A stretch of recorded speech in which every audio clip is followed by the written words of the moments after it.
Do you know what your customers really think about your website? Website visitor experiences are pivotal to the success of your website. Therefore, one of your biggest concerns is making sure that all of your customers have a good experience when using your website. Not only will a negative experience result in a lost customer, but can also the negative word of mouth by unhappy customers will steer their friends away from your business, since everyone is wired so differently. Finding out what causes one person to have a positive experience while another has a negative visit is almost impossible.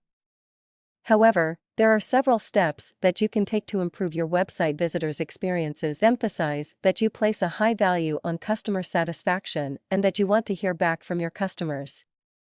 You won't be able to get feedback from everyone that visits your site, but very often highly satisfied customers or very disappointed browsers will want to voice their feelings.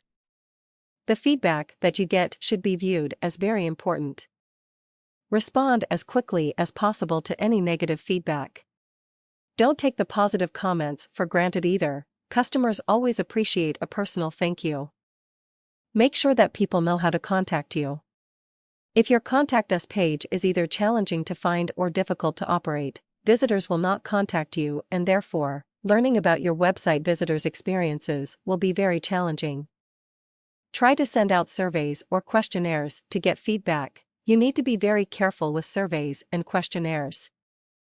A lengthy form, though valuable to you in providing you with information, will be looked upon by some customers as a nuisance and will probably be ignored. Phone your customers.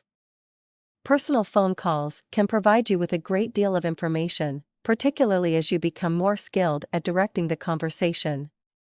Have a few open-ended questions ready to get the conversation going, and then see where it leads. Listening is extremely important. Not only will you learn more, but it tells the customer that you really care about what they think.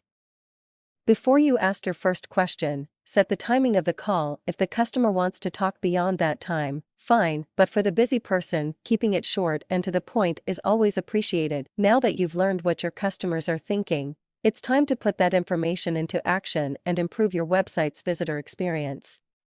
Take your customer suggestions and use them to improve your website. Test designs based on the input you receive against your current pages and see what your entire customer base thinks. Continually improve your website by engaging with your customers, testing the results, and using what you learn to upgrade your website.